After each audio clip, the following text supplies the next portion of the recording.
Pirate Code Explained. The Secret Laws of the Sea. Most people think pirates were ruthless outlaws with no rules.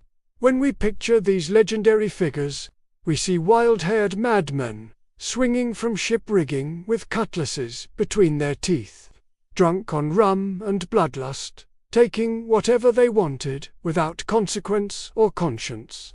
Hollywood has painted them as savage criminals who lived by the sword and died by the sword, existing in a constant state of chaos and violence. Popular culture shows us Captain Jack Sparrow's whimsical antics or Blackbeard's terrifying rage. But what if I told you that the real pirates of history actually lived by strict laws? Laws that were often fairer, more democratic, and more progressive than the kings and empires of their time.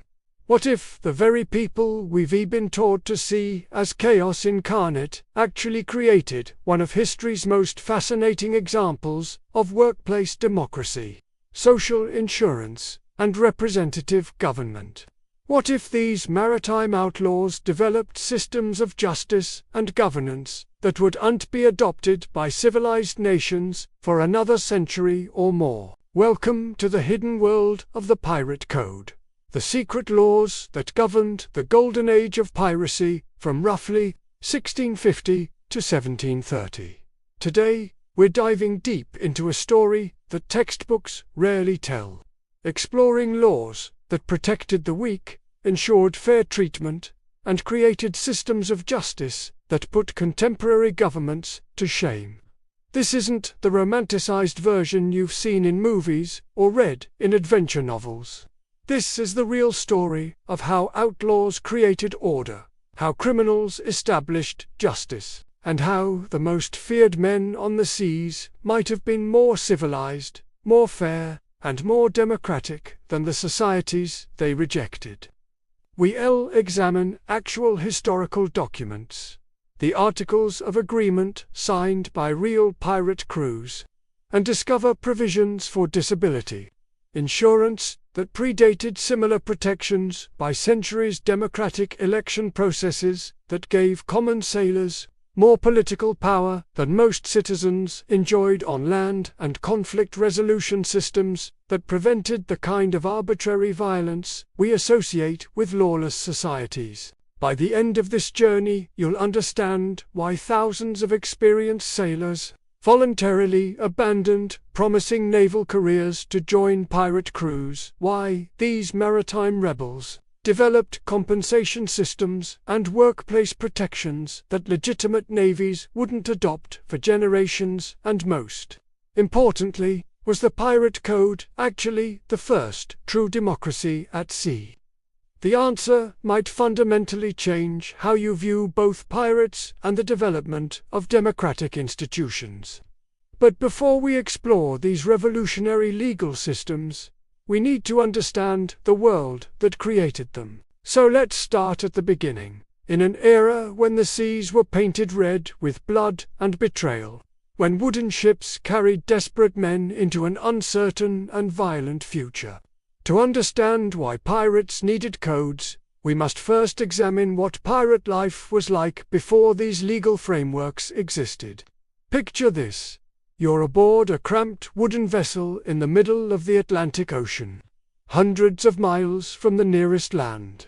The ship reeks of unwashed bodies, rotting food, and human waste. You're surrounded by 50 or 60 other men, all of them armed, all of them dangerous, all of them having already chosen to live outside the law. These early pirate crews were powder kegs of violence and treachery waiting to explode. Without structure, without rules, without consequences for their actions, these desperate men inevitably turned on each other. Mutinies weren't occasional events. They were constant threats. Captains were murdered in their sleep by ambitious subordinates who saw an opportunity to seize command. Officers were thrown overboard during the night watch, their bodies disappearing into the dark waters without a trace. Imagine the psychological pressure of this environment. Every man knew that his shipmates were capable of murder. They already demonstrated that, by choosing piracy, every disagreement could escalate into deadly violence. Every perceived slight could result in a knife between the ribs. Sleep became a luxury few could afford, because closing your eyes might mean never opening them again.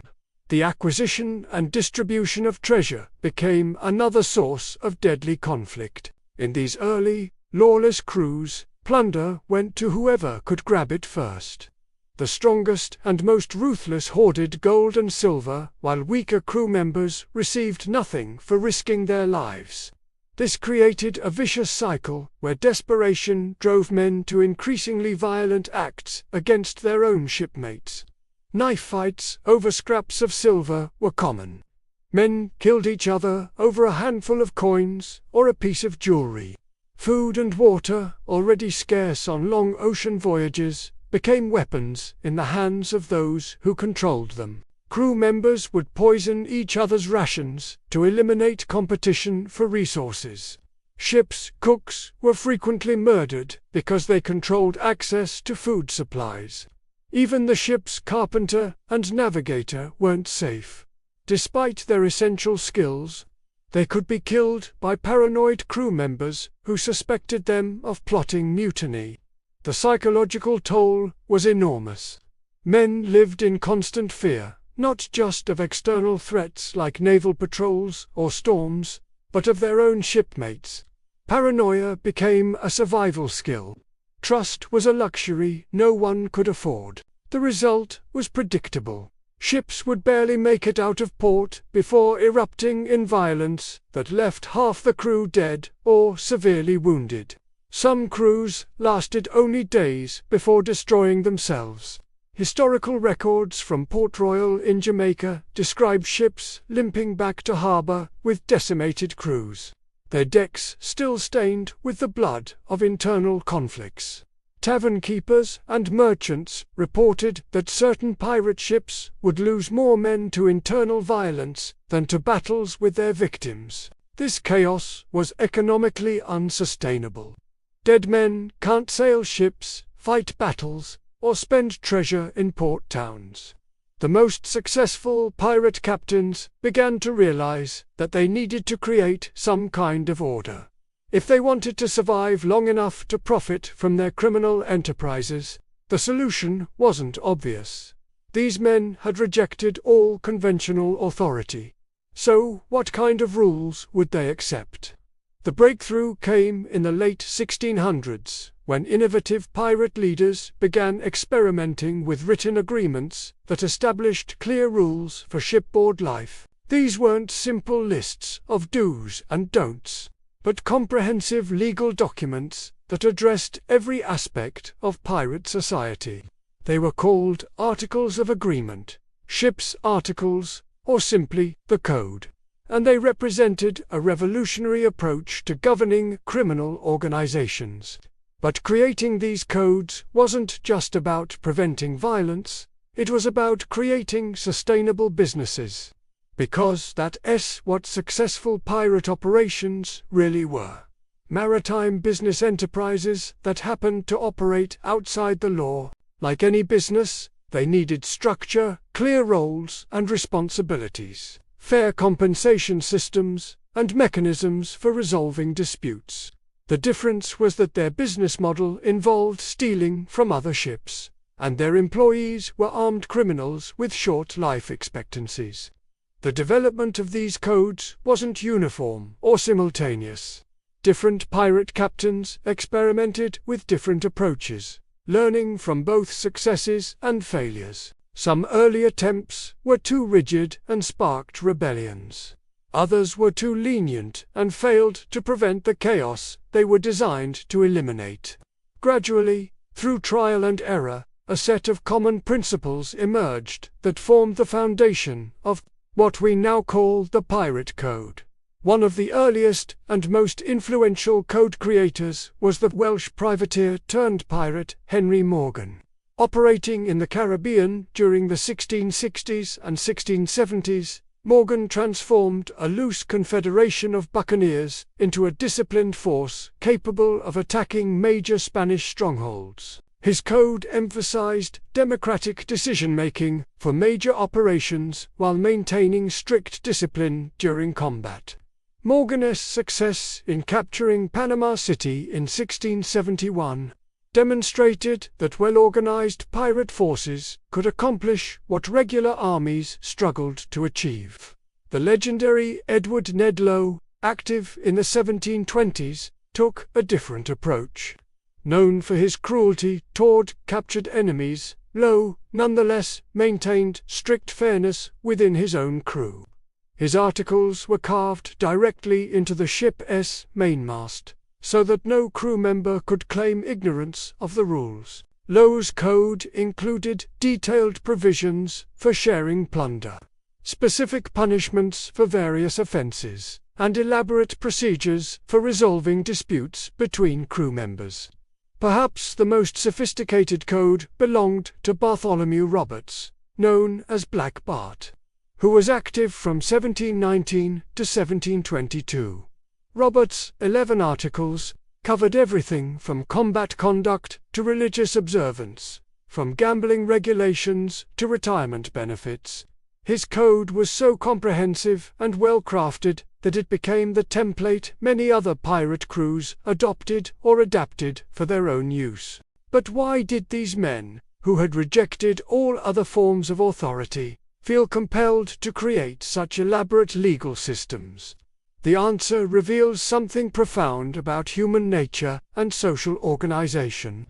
Even people who choose to live outside society's rules recognize the need for some kind of structure to govern their relationships with others. First, they needed to create fairness in dividing treasure. When your entire livelihood depends on splitting valuable cargo among dozens of armed men, you need absolutely clear rules about who gets what. Without transparent, agreed-upon distribution systems, every successful raid would end in a bloodbath as crew members fought over the spoils. The codes eliminated ambiguity by specifying exact shares for different positions and roles.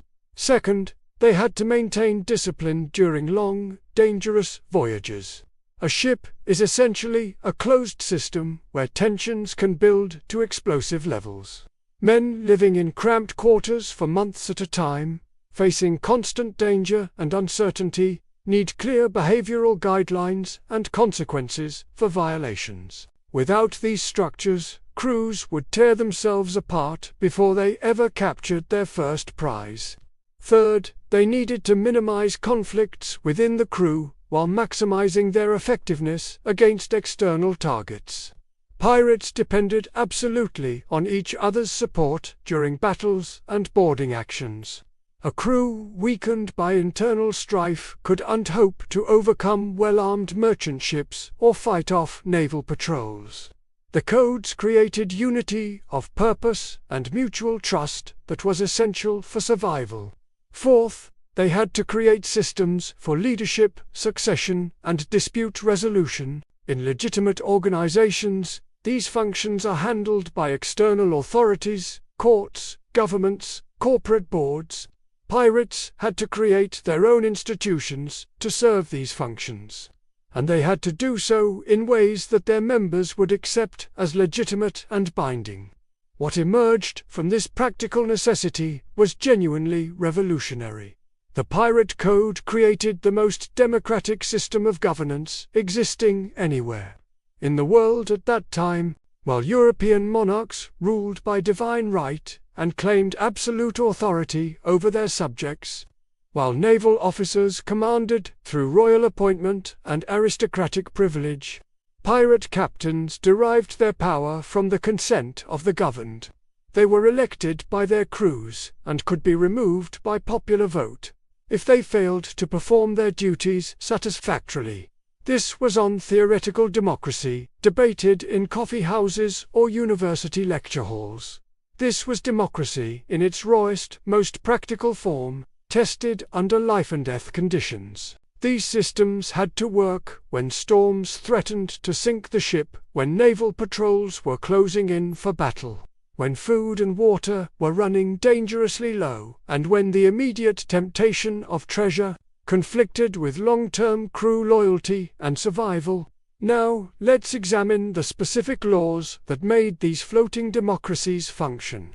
Starting with the foundation of all pirate society, the equitable division of plunder, the traditional image of a pirate captain hoarding treasure, while his crew fights over scraps, is completely backwards. In reality, pirate codes established profit-sharing systems that were far more equitable than anything existing in legitimate maritime or terrestrial employment. The standard formula, with minor variations between different crews, allocated shares based on rank and responsibility. The captain typically received 2 full shares of any plunder, not because of inherited privilege or royal appointment, but because the crew had elected him to bear the ultimate responsibility for their success and survival. The quartermaster, arguably the most important officer on the ship, received 1.5 shares in recognition of his crucial role managing daily life and crew relations. Other specialized positions, the navigator, surgeon, carpenter, and gunner, typically received 1.25 shares, reflecting the essential nature of their skills. Every regular crew member, regardless of their background, experience, or social status on land, received 1 full share. Compare this to legitimate naval services, where common sailors might wait months or even years for their meager wages, while officers lived in luxury from their family wealth and governmental appointments. But the democratic nature of pirate society extended far beyond monetary considerations. The election of officers was a complex process that revealed sophisticated understanding of governance and leadership. Pirates didn't just elect their captain. They also chose their quartermaster, who in many ways wielded more day-to-day power than the captain himself. The captain's authority was primarily exercised during times of action, when chasing prey, during battles, or when facing immediate external threats. In these moments, his word was absolutely law, and disobedience could result in immediate punishment or even death. But during the long periods between actions, when the ship was simply sailing from place to place or anchored in some remote harbor, the quartermaster governed daily life aboard the vessel. The quartermaster settled disputes between crew members, distributed food and water rations, maintained discipline, assigned work duties, and most importantly, served as the crew's advocate against potential captain tyranny. If crew members felt their captain was becoming too dictatorial, making poor decisions, or failing in his duties, they could petition the quartermaster to call for a new election. The quartermaster also had the power to overrule captain decisions that affected crew welfare during non-combat situations. This system of checks and balances was more sophisticated than many contemporary governments. The captain needed to maintain the crew's respect and trust to keep his position, while the quartermaster ensured that power wasn't concentrated in any single person's hands. It was a practical solution to the eternal problem of leadership. How do you maintain necessary authority while preventing the abuse of power? Elections weren't simple popularity contests either. Pirate crews understood that their lives depended on choosing competent leaders, so they developed informal but effective vetting processes. Candidates for captain needed to demonstrate navigation skills, tactical knowledge, courage under fire, and the ability to make quick decisions during crises. Quartermaster candidates were evaluated on their fairness, organizational abilities, and skill at resolving conflicts without resorting to violence. The codes also established procedures for removing incompetent or corrupt officers. If a captain proved cowardly in battle, made consistently poor strategic decisions, or began showing favoritism in treasure distribution, the crew could vote him out of office. Similarly, quartermasters who failed to maintain crew morale or showed bias in dispute resolution could be replaced. This accountability was virtually unknown in legitimate hierarchical organizations of the time. But democracy extended beyond leadership selection into the realm of major decisions. While captains had absolute authority during combat, strategic decisions about which targets to pursue, where to seek supplies, and when to return to port were often made collectively. Crew meetings, sometimes called councils of war, would debate these crucial choices with every member having a voice. The codes addressed the critical issue of violence and conflict resolution with remarkable sophistication. Fighting among crew members was strictly forbidden aboard ship, as it could quickly escalate and destroy crew cohesion during crucial moments. The confined space of a ship meant that any physical altercation could rapidly involve other crew members, potentially splitting the entire crew into warring factions. Instead of allowing conflicts to fester or explode into shipboard violence, the codes channeled disputes into formal resolution processes. Minor disagreements were handled by the quartermaster, who would listen to both sides and render binding decisions. More serious conflicts, particularly those involving questions of honor or accusations of cowardice, were settled through formal duels fought on land at the next port. The dueling system was carefully regulated to ensure fairness and finality. Both parties would go ashore with identical weapons, usually pistols or cutlasses, and fight according to established rules overseen by neutral crew members.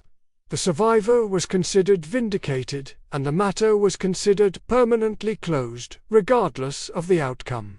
No revenge or retaliation was permitted against the winner or his supporters. This system served multiple purposes beyond simple conflict resolution.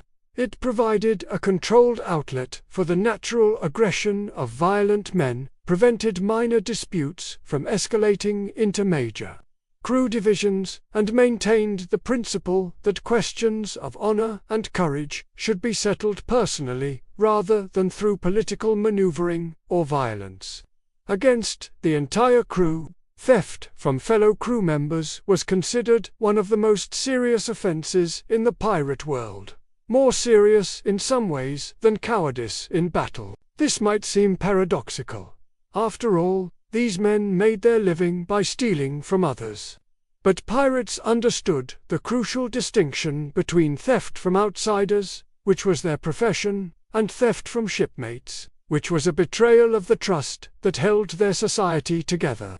The punishment for stealing from fellow crew members was severe and consistently applied. Most codes specified marooning, being abandoned on a deserted island with only a pistol loaded with a single shot, a small amount of water, and the choice between a slow death from starvation and thirst or a quick death by suicide.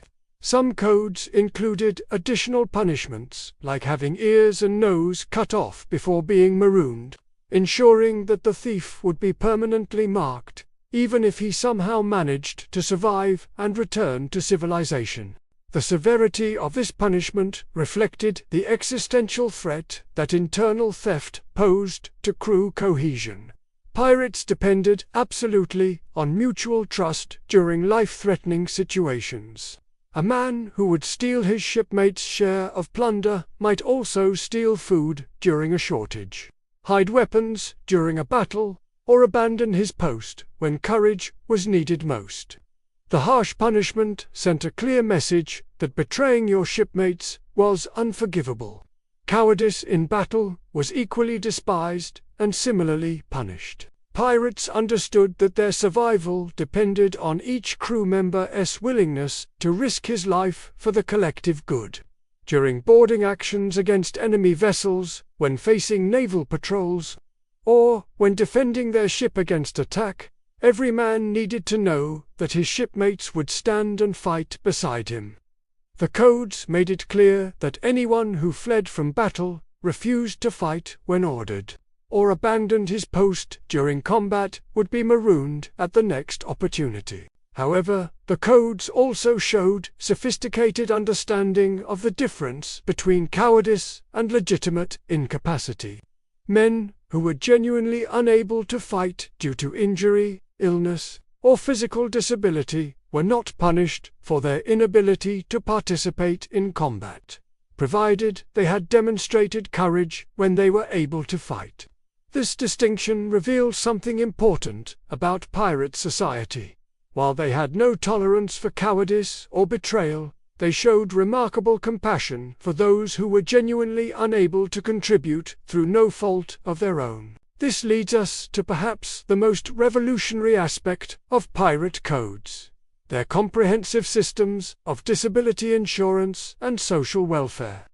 Long before industrial societies developed concepts like workers' compensation or disability benefits, pirates were taking care of crew members who were injured in the line of duty. This wasn't charity or philanthropy. It was practical insurance that encouraged crew members to take necessary risks during battles and boarding actions, while ensuring that the crew would care for those who paid the price for collective success. The Code of Bartholomew Roberts provides detailed examples of these compensation systems. It specified exact payments for various injuries: 600 pieces of 8 for the loss of a right arm, 500 pieces of 8 for a left arm, 500 pieces of 8 for a right leg, 400 pieces of 8 for a left leg, and 100 pieces of 8 for losing an eye or finger. These weren't arbitrary numbers. They reflected careful consideration of how different injuries would affect a man's ability to earn a living in the future. To put these numbers in perspective, 600 pieces of 8 was equivalent to several years' wages for a common sailor in legitimate naval service. A man who lost his right arm in a pirate battle would receive enough compensation to purchase a small farm, start a business, or live comfortably for several years without working. This was genuine financial security in an age when most workers lived perpetually on the edge of destitution. The compensation system served multiple purposes beyond simple humanitarian concern. First, it removed the financial fear that might make crew members hesitate during crucial moments. A sailor who might think twice about swinging across to an enemy ship, fearing that permanent injury would leave him destitute, could fight with confidence, knowing his future was protected regardless of the outcome. Second, it created powerful incentives for crew loyalty and unit cohesion. Men who knew their shipmates would care for them if they were injured fought harder for each other. The compensation came from the common treasury, meaning every crew member had a financial stake in ensuring that injured comrades received their promised benefits. Third, it helped maintain crew morale during long periods between successful raids. Men who had been injured in previous actions served as living reminders that the crew honored its commitments to those who sacrificed for the collective good. This visible demonstration of social solidarity helped prevent the kind of every man for himself mentality that could destroy crew effectiveness. Some codes went even further, providing for ongoing support rather than just lump sum payments. Retired pirates who were too old or too injured to continue active service might receive regular payments from younger crew members they had trained and fought alongside. These early pension systems created intergenerational bonds that strengthened pirate communities both at sea and in their shore hideouts. The codes also regulated various aspects of daily shipboard life that might seem minor, but were crucial for maintaining morale and preventing conflicts during long voyages. Gambling, for example, was typically strictly controlled or banned entirely. Pirates had learned through bitter experience that gambling debts could create the kind of personal animosity that led to deadly feuds. Most ships banned dice and card games entirely, having seen too many crews torn apart by gambling disputes. Instead, crews were encouraged to engage in music, storytelling, competitive contests of skill, and other forms of entertainment that built camaraderie rather than creating winners and losers. Many ships carried dedicated musicians who were valued crew members, specifically because they provided morale-boosting entertainment during difficult passages. The regulation of alcohol consumption was another crucial element of shipboard governance. While the popular image shows pirates as perpetually drunk on rum, the reality was more complex. Alcohol was indeed a staple of shipboard life. It was often safer to drink than water during long voyages, and it provided psychological comfort during stressful situations. However, the codes typically regulated when and how much alcohol could be consumed. Excessive drinking during times of danger was punished severely, as it could endanger the entire crew. Some codes specified that crew members on watch duty were forbidden to drink at all, while others established communal drinking sessions where alcohol was distributed equally and consumed under supervision. Religious observance was handled with surprising tolerance for an era marked by intense religious conflict. While some codes required daily prayers or Sabbath observance, others simply mandated mutual respect for different beliefs among the crew. This practical ecumenism reflected the international nature of pirate crews, which might include English Protestants, Irish Catholics, French Huguenots, Spanish converts, and even occasional Muslims or Jews who had fled religious persecution. Pirates couldn't afford the luxury of religious bigotry when they needed every skilled hand to survive. A crew that split along religious lines would be fatally weakened. So the codes typically emphasized unity over doctrinal purity. Some ships held non-denominational prayer services before battles, while others simply required that crew members respect each other's religious practices without interference. The treatment of captured prisoners was also regulated by many codes, though this area showed considerable variation between different crews and captains.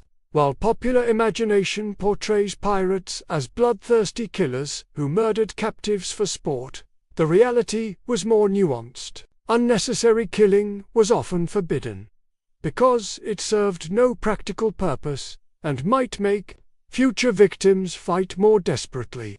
Many codes specified that prisoners who surrendered peacefully should be treated humanely, both because it encouraged others to surrender quickly and because some captives possessed valuable skills that could be recruited. Ship's officers, navigators, carpenters, and surgeons were particularly likely to be treated well in hopes they might join the pirate crew voluntarily. However, prisoners who had fought fiercely against the pirates, or who were known to have treated captured pirates cruelly, might face harsh punishment or execution. The codes typically left these decisions to collective judgment rather than individual captain discretion, requiring crew discussion and often formal votes before executing prisoners. The question of torture was more complex and varied significantly between different crews. Some codes explicitly forbade torture as counterproductive and unnecessarily cruel. Others permitted it as a means of extracting information about hidden valuables or the locations of other potential targets. Still, others used the threat of torture as a psychological weapon to encourage quick surrender from future victims. Women presented particular challenges for these all-male societies, and different codes addressed gender issues in various ways. Some codes banned women from ships entirely, viewing them as inevitable sources of jealousy and conflict among the crew. These codes reflected practical concerns rather than simple misogyny. Introducing sexual competition into an already tense environment could easily spark the kind of violence the codes were designed to prevent. Other codes allowed women, but with strict regulations about their treatment and interactions with crew members. Women who joined pirate crews were typically required to prove themselves through combat or specialized skills, and they had to maintain the respect of their male colleagues through competence rather than feminine appeal. A few legendary female pirates like Anne Bonny and Mary Read earned such respect for their fighting skills and courage that they were treated as full crew members with complete equality. However, they were exceptional cases in an overwhelmingly masculine environment. Most women associated with pirate crews were either captives, temporary passengers, or residents of shore communities rather than active crew members. The codes also addressed practical matters like shore leave, medical care, and equipment maintenance. Shore leave was typically granted on a rotating basis to prevent the entire crew from being vulnerable to capture or attack while in port. Medical care was usually provided by the ship's surgeon, when available, or by crew members with relevant experience. Equipment maintenance was crucial for survival. A ship with damaged rigging, leaking hull, or malfunctioning weapons was doomed. The codes typically assigned specific responsibilities for maintaining different ship systems and imposed penalties for negligence that could endanger the entire crew. Now, when we compare these pirate societies to the legitimate navies and maritime services of their time, the contrast becomes even more striking. Royal Navy sailors were typically pressed into service through kidnapping and coercion rather than voluntary enlistment. Press gangs would roam port cities, kidnapping able-bodied men and forcing them into naval service for years at a time. These impressed sailors served under brutal discipline that included flogging, keel-hauling, and other savage punishments for minor infractions. They received minimal pay that was often months or years in arrears, had no voice in their governance, and could be executed for desertion or mutiny. Living conditions aboard naval vessels were appalling. Overcrowded, unsanitary, and dangerous even without enemy action. Naval officers purchased their commissions through family wealth or political connections. Rather than earning them through merit or popular support, they commanded through social class privilege rather than demonstrated competence. And they often treated common sailors as disposable resources rather than valuable human beings. French, Spanish, Portuguese, and Dutch naval services operated under similar authoritarian systems with equally harsh conditions. Desertion rates were enormous because service conditions were so miserable that men would risk execution rather than continue serving. Many naval vessels lost more crew members to desertion, disease, and suicide than to enemy action. When these miserable, oppressed sailors encountered pirates offering democratic governance, fair profit sharing, disability insurance, and the right to elect their leaders, is it any wonder that many voluntarily joined the pirate ranks? Pirates didn't need to kidnap crew members. They had volunteers lining up to join organizations that offered better working conditions, fairer compensation, and more humane treatment than any legitimate employer. The social contract offered by pirate codes was genuinely revolutionary for its time. While European monarchs claimed divine right to rule their subjects without consent, pirate captains derived their authority from democratic elections, while legitimate governments demanded obedience and taxes in exchange for theoretical protection.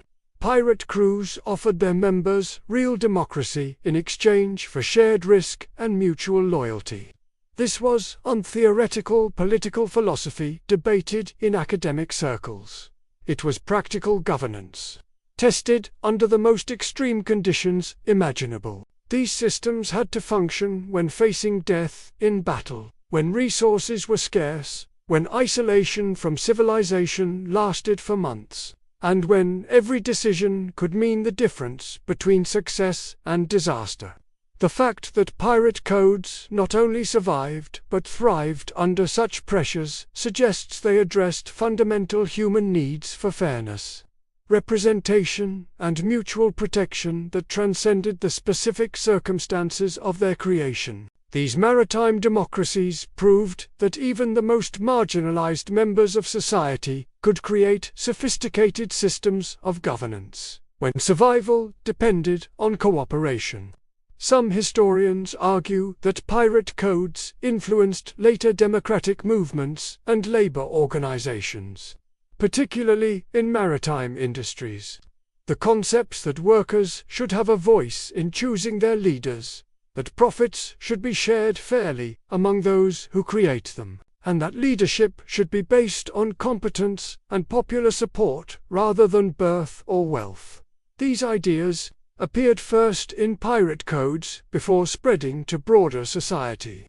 The influence extended beyond maritime industries into broader concepts of workplace democracy and employee rights.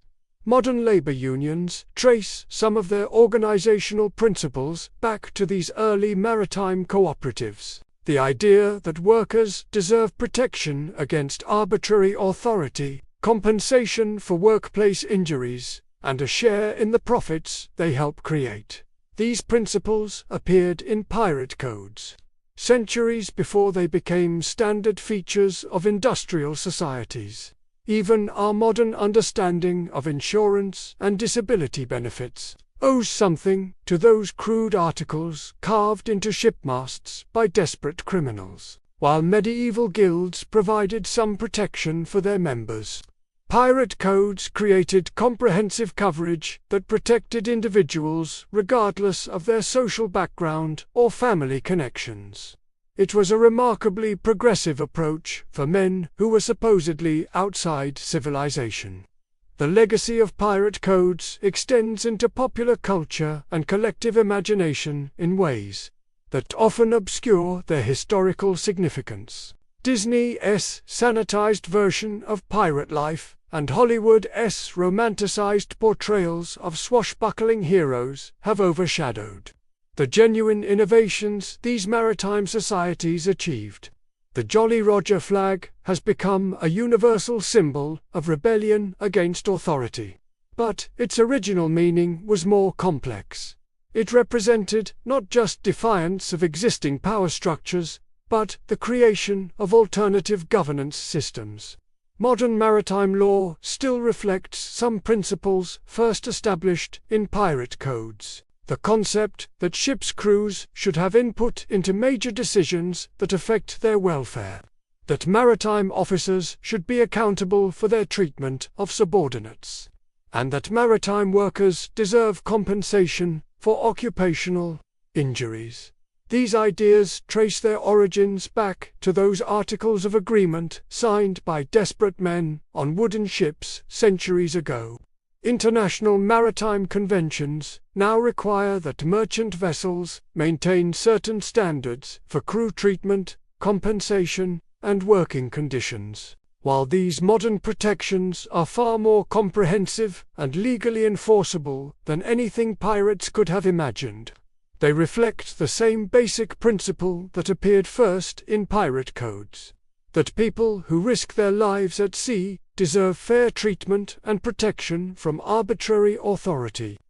The concept of maritime insurance, now a multi-billion-dollar industry, also has roots in pirate practices. Pirates understood that ocean voyages involved unavoidable risks that could financially devastate individuals, so they created collective systems for sharing both profits and losses. Modern maritime insurance operates on similar principles, though through legitimate commercial mechanisms rather than criminal enterprises. Even our contemporary understanding of corporate governance contains echoes of pirate democracy. The idea that organizational leaders should be accountable to those they govern, that major decisions should involve input from affected parties, and that compensation should be transparently linked to contribution and performance. These concepts appeared in pirate codes before they became standard features of modern business management. But we must be careful not to romanticize this history beyond recognition or ignore its darker aspects. These were still criminals who lived by violence and made their fortunes through theft and extortion. Their democratic ideals coexisted with brutal practices like torture, murder, and slave trading. When it suited their purposes, their codes protected crew members while often showing no mercy to their victims. Many pirate crews participated in the slave trade, capturing African men, women, and children to sell in Caribbean markets. Some pirates owned slaves personally and used slave labor to maintain their shore bases and supply networks. The codes that guaranteed fairness and protection for crew members typically didn't extend these protections to enslaved people, revealing the limitations and contradictions of these early democratic experiments. Pirates also engaged in activities that would horrify modern sensibilities, torturing prisoners to extract information about hidden valuables, executing captured enemies in gruesome ways to terrorize future victims, and destroying communities that couldn't pay tribute or ransom demands. The same men who created progressive systems of governance for their own societies could be ruthlessly exploitative toward outsiders. Yet these contradictions don't diminish the historical significance of what pirates achieved within their own communities. They proved that even the most marginal members of society could create sophisticated systems of governance when survival depended on cooperation. They demonstrated that democracy could function effectively even among people who had rejected all other forms of authority. They showed that fairness and mutual protection could emerge from the most unlikely circumstances, and that alternative institutions could provide justice and representation when legitimate institutions failed to do so. The fact that these achievements coexisted with criminal behavior doesn't negate their importance. It simply reflects the complex reality of human societies that contain both progressive and regressive elements. The pirate codes also reveal something profound about the relationship between law and legitimacy that remains relevant today. These men had been branded as criminals by the legal systems of their time, yet they felt compelled to create their own laws and live by them faithfully. They understood intuitively that sustainable communities require agreed-upon rules and enforcement mechanisms, even when those communities exist in opposition to broader society. This suggests that the human need for justice and fair treatment is so fundamental that it will emerge even in the most anarchic circumstances. When legitimate institutions fail to provide these basic requirements for social cooperation, people will create alternative institutions that do. The pirate codes were not just practical arrangements for managing criminal enterprises. They were expressions of deep human values that transcended the specific circumstances of their creation. Modern societies facing institutional failure or corruption might learn from these historical examples. When governments become too corrupt or oppressive to command legitimate authority, when economic systems become too unfair to maintain social stability, when traditional institutions fail to protect individual rights and promote collective welfare, alternative forms of organization can emerge that better serve human needs. The pirate codes demonstrate that democracy isn't just a luxury for wealthy, stable societies. It's a survival strategy that can emerge wherever people need to cooperate under conditions of uncertainty and danger. The specific forms these democratic innovations take will vary depending on circumstances. But the underlying principles, accountability, fairness, mutual protection, and consent of the governed, appear to be universal human values that transcend cultural and historical boundaries. As we reach the end of our journey through this hidden history, what final conclusions can we draw about these secret laws of the sea? The pirate code represented far more than a simple set of rules for dividing stolen treasure or maintaining order among criminals. It was a complete reimagining of how human societies could be organized, governed, and sustained under extreme conditions. These codes created functional democracies that protected individual rights, while maintaining collective security and effectiveness. They established systems of leadership that balanced necessary authority with popular control and accountability. They provided comprehensive social safety nets that cared for the injured and disabled, long before such concepts existed in legitimate governments. They proved that even people society had written off as irredeemable criminals could create sophisticated systems of justice, governance, and mutual aid. They demonstrated that democracy, fairness, and human dignity could flourish even among those who lived by violence and existed outside conventional morality. The next time you hear someone dismiss pirates as mindless savages or romantic adventurers, remember what we've learned today. These were people who created some of history's most innovative experiments in democratic governance under the most challenging circumstances imaginable. They were outlaws who wrote comprehensive legal codes, criminals who established sophisticated systems of justice, and rebels who built societies based on principles that wouldn't be widely accepted by civilized nations for centuries to come. They were called outlaws by the empires of their time, branded as enemies of all mankind by kings and admirals who claimed divine right to rule. But perhaps these seagoing rebels were actually more democratic, more fair, and more protective of individual rights than the monarchies that branded them criminals and the naval services that hunted them across the oceans. In a world where most people had no voice in their governance, no share in their labor's profits, and no protection against arbitrary authority, pirates created floating republics that offered all three. They proved that alternatives to oppressive systems could work, that people could govern themselves fairly even under extreme stress, and that justice could emerge from the most unexpected places. The secret laws of the sea weren't really secret at all. They were hidden in plain sight, dismissed by respectable society as the ravings of criminals and misfits.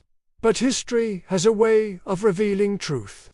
And the truth about pirate codes is that they represented some of humanity's earliest and most successful experiments in practical democracy, workplace rights, and social insurance. From the bloody decks of pirate ships came ideas that would eventually transform the world. Concepts of governance based on consent rather than coercion. Economic systems that shared rewards fairly among those who created them.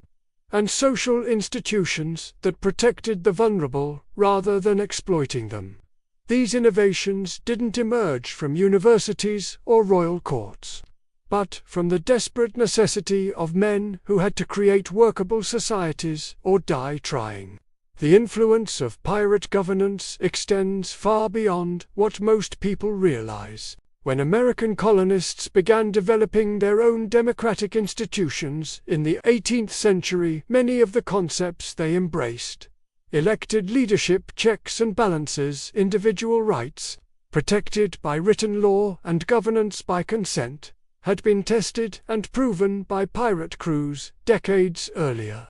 The idea that authority should flow upward from the governed rather than downward from divine appointment was revolutionary in legitimate political circles, but it was standard practice in pirate society. Consider the parallels between pirate codes and later democratic innovations. The American Constitution's system of separation of powers mirrors the division of authority between pirate captains and quartermasters. The Bill of Rights' protection of individual liberties echoes the personal protections built into pirate articles. The concept of impeachment for leaders who abuse their authority directly parallels the pirate practice of voting out incompetent or corrupt captains. These similarities weren't coincidental. Many of the sailors who eventually settled in American ports had served on both naval vessels and pirate ships. They had experienced firsthand the difference between authoritarian rule and democratic governance. When the time came to create new political institutions in the New World, they drew upon their practical experience of what worked and what didn't under extreme conditions. The economic innovations pioneered by pirates were equally influential. Modern profit-sharing plans, employee stock ownership programs, and performance-based compensation systems all trace their conceptual origins back to pirate treasure-sharing practices. The idea that workers should benefit directly from the success of their enterprises, rather than simply receiving fixed wages regardless of outcomes, appeared first in pirate codes before spreading to legitimate businesses. Workers' compensation and disability insurance, now standard features of modern employment, began as pirate innovations. The concept that employers should bear responsibility for workplace injuries and provide financial protection for injured workers was revolutionary when pirates first implemented it. It would be centuries before legitimate employers accepted similar responsibilities toward their workers.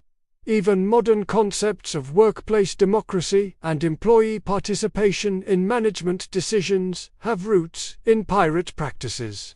The idea that workers should have a voice in choosing their supervisors, that major decisions should involve input from those who will be affected by them, and that organizational policies should be transparent and fairly applied.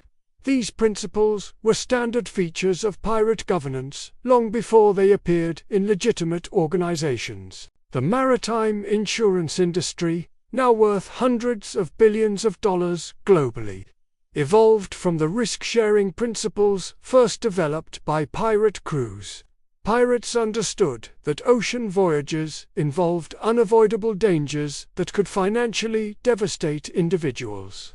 So they created collective systems for distributing both profits and losses among all participants. Modern marine insurance operates on similar principles, though through legitimate commercial mechanisms rather than criminal enterprises. International maritime law continues to reflect principles first established in pirate codes. Modern conventions governing the treatment of sailors, the resolution of shipboard disputes, and the distribution of salvage rights all contain echoes of those crude articles hammered out by desperate men centuries ago. The concept that maritime workers deserve special protections due to the unique dangers of their profession appeared first in pirate codes before becoming standard features of international law. But perhaps most importantly, pirate codes demonstrated that ordinary people could create extraordinary institutions when circumstances demanded it. These weren't philosopher kings or enlightened aristocrats creating theoretical systems of perfect governance. These were common sailors, many of them illiterate, who developed sophisticated solutions to complex problems through trial, error, and bitter experience. The codes proved that democracy isn't dependent on education, wealth, or cultural sophistication. It emerges naturally when people need to cooperate under conditions where no one has sufficient power to impose their will on everyone else. The specific forms democratic institutions take will vary depending on circumstances, but the underlying human need for fairness, representation, and mutual protection appears to be universal. This lesson remains relevant today as societies around the world struggle with questions of governance, economic inequality, and institutional reform. The pirate experience suggests that alternatives to failed or failing systems can emerge from unexpected places, created by people whom conventional wisdom might dismiss as incapable of such innovations. Modern labor movements, cooperative businesses, and alternative economic systems all reflect principles first tested in pirate societies. The idea that people can organize themselves democratically to achieve common goals, that economic rewards should be distributed fairly among those who create them, and that governance should be based on consent rather than coercion. These concepts have been proven viable under the most extreme conditions imaginable. The technological context has changed dramatically since the golden age of piracy, but the fundamental human challenges remain the same. How do we create organizations that balance individual freedom with collective security? How do we ensure that power serves the common good rather than personal advantage? How do we protect the vulnerable while maintaining the incentives necessary for continued innovation and growth? Pirate codes offer no simple answers to these complex questions, but they do provide evidence that creative solutions can emerge from unexpected sources. When people are motivated by necessity rather than ideology, the men who created these maritime democracies weren't trying to build utopian societies or prove philosophical points. They were trying to survive and prosper under dangerous conditions that required unprecedented levels of cooperation and trust. Their success suggests that human beings possess remarkable capacity for innovation and adaptation. When faced with existential challenges, the specific solutions they developed might not be directly applicable to modern circumstances, but the underlying principles they discovered, fairness, accountability, mutual protection, and democratic governance, remain as relevant today as they were 3 centuries ago. The story of pirate codes also reveals the complex relationship between legality and legitimacy that continues to challenge modern societies. These men had been branded as criminals by the legal systems of their time. Yet they created institutions that were often more just and effective than those operated by legitimate governments. This paradox suggests that formal legality and practical legitimacy don't always coincide. When legitimate institutions fail to provide basic requirements for social cooperation, fairness, protection, representation, and opportunity, alternative institutions may emerge that better serve human needs, even if they operate outside conventional legal frameworks. The challenge for modern societies is to recognize when their institutions are failing and to reform them before alternatives become necessary. The pirate experience also demonstrates the importance of written laws and transparent procedures for maintaining social cooperation. Even these criminal organizations recognized that sustainable communities require clear rules that are consistently applied and fairly enforced. The elaborate written codes they developed served not just as practical guides for behavior, but as symbols of their commitment to justice and mutual respect. This emphasis on written law and transparent governance distinguished pirate societies from other criminal organizations of their time, which typically operated through personal loyalty to powerful leaders rather than adherence to impersonal rules.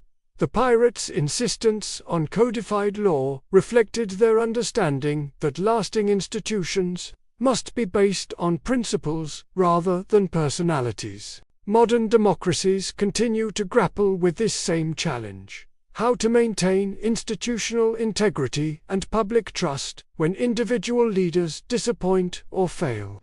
The pirate solution was to create systems where no individual could accumulate unchecked power and where leadership positions were accountable to the governed. These principles remain central to effective democratic governance today. The gender dynamics of pirate society also offer insights into the evolution of social attitudes toward women's roles and capabilities. While most pirate codes reflected the male-dominated culture of their time, the few women who did join pirate crews often achieved levels of equality and respect that were impossible in conventional society. Anne Bonny and Mary Read became legendary not just for their fighting skills, but for their complete integration into pirate crews as equal partners. They participated in battles, shared in treasure distribution, and exercised leadership authority based purely on their competence and courage. This practical gender equality was virtually unknown in legitimate society of the 18th century, where women had few legal rights and even fewer opportunities for independent action. The pirate experience suggests that gender equality emerges naturally in situations where survival depends on utilizing everyone's capabilities, regardless of social conventions. When life and death situations require the best performance from every team member, artificial restrictions based on gender, race, or social background become luxuries that effective organizations cannot afford. Modern military forces, emergency services, and other high-stakes organizations have learned similar lessons, gradually expanding opportunities for women and minorities as practical necessity overcame cultural prejudice.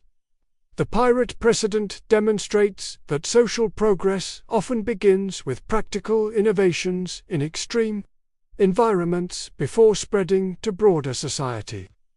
The religious tolerance practiced by many pirate crews also prefigured later developments in democratic societies. While European nations were still fighting wars over religious differences and persecuting minority faiths, pirate ships often served as refuges for religious dissidents and offered practical models of interfaith cooperation. Pirates could afford the luxury of religious conflict when they needed every skilled hand to survive and prosper. This practical necessity forced them to develop systems of mutual respect and accommodation that would be adopted by legitimate governments for generations. The principle that people of different faiths could work together effectively for common goals was proven daily on pirate ships, before it became a theoretical foundation of modern pluralistic democracy. The educational implications of pirate society were also significant, though often overlooked. Many pirate crews included men from diverse educational backgrounds, former naval officers with formal training, merchant sailors with practical experience, and escaped slaves or indentured servants with specialized skills acquired through hard experience. These floating communities became informal universities where knowledge was shared freely among crew members regardless of their social backgrounds. A former slave might teach navigation techniques learned from African traditions, while a disgraced naval officer shared formal tactical knowledge, and an escaped carpenter provided technical skills essential for ship maintenance. This democratic approach to knowledge sharing created highly effective learning environments, where practical skills were valued over formal credentials, and where anyone could teach or learn, based on their contributions to collective success.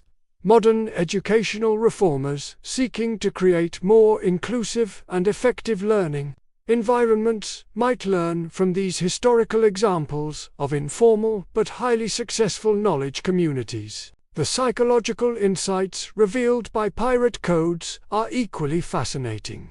These documents show sophisticated understanding of human motivation, group dynamics, and conflict resolution that predated formal psychological research by centuries. The codes addressed fundamental human needs for fairness, recognition, security, and belonging in ways that created remarkably stable and effective organizations.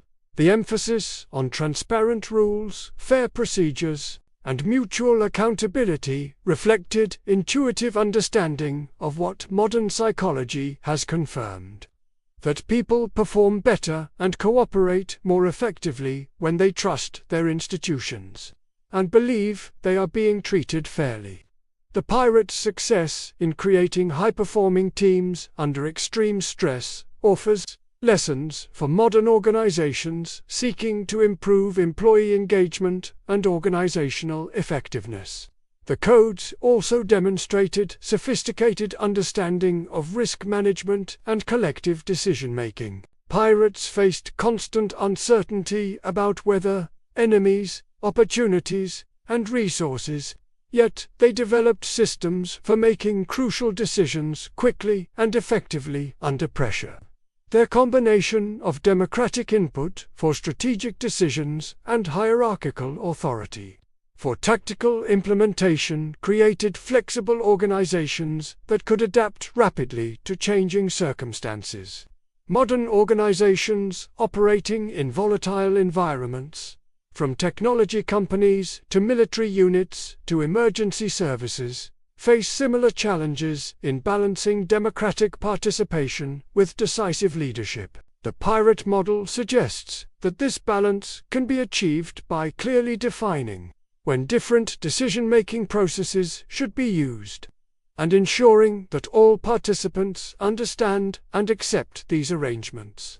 As we conclude our exploration of these remarkable historical documents and the societies they created, several key themes emerge that transcend their specific historical context. First, the human capacity for innovation and adaptation under extreme circumstances is far greater than most people realize. When faced with existential challenges that existing institutions cannot address, ordinary people can create extraordinary solutions. Second, democracy is not a luxury for wealthy, stable societies, but a practical necessity for any group that needs sustained cooperation under conditions of uncertainty and danger. The specific forms democratic institutions take will vary, but the underlying principles, accountability, fairness, representation, and consent, appear to be universal human requirements for effective social organization. Third, alternative institutions can emerge that are more effective and legitimate than official ones, when established systems fail to serve basic human needs. The challenge for modern societies is to recognize when their institutions are failing and to reform them before alternatives become necessary. Fourth, written law and transparent procedures are essential for maintaining social cooperation and institutional legitimacy. Even criminal organizations recognized that sustainable communities require clear rules that are consistently applied and fairly enforced. Fifth, practical necessity often drives social innovation more effectively than ideological commitment or theoretical analysis. The most enduring reforms often begin with solutions to immediate problems rather than attempts to implement abstract principles. The story of pirate codes ultimately demonstrates that human beings possess remarkable capacity for creating justice, fairness, and effective governance, even under the most challenging circumstances imaginable. These maritime democracies emerged not from philosophical theory or religious inspiration, but from the practical necessity of desperate men who had to cooperate or die. Their success proves that alternatives to oppressive or ineffective systems are always possible, that ordinary people can create extraordinary institutions when circumstances demand it, and that the fundamental human values of fairness, representation, and mutual protection will find expression even in the most unlikely places. So, the next time you see that familiar skull and crossbones flag, remember what it really represented. Not just rebellion against authority, but the creation of alternative authority based on principles that were more democratic, more fair, and more protective of individual dignity than anything offered by the legitimate governments of their time. The pirates who flew that flag may have been criminals and outlaws, but they were also pioneers of ideas we now consider fundamental to civilized society. They proved that even the most marginalized people can create institutions worthy of respect and emulation. That's the real treasure they left behind, not chests of gold and silver, but concepts of justice and governance that have enriched human civilization far beyond anything their criminal activities ever could have achieved. Their legacy reminds us that progress often comes from unexpected sources, that alternatives to failed systems can emerge from the margins of society, and that the human spirit of innovation and cooperation can flourish even in the darkest and most dangerous circumstances.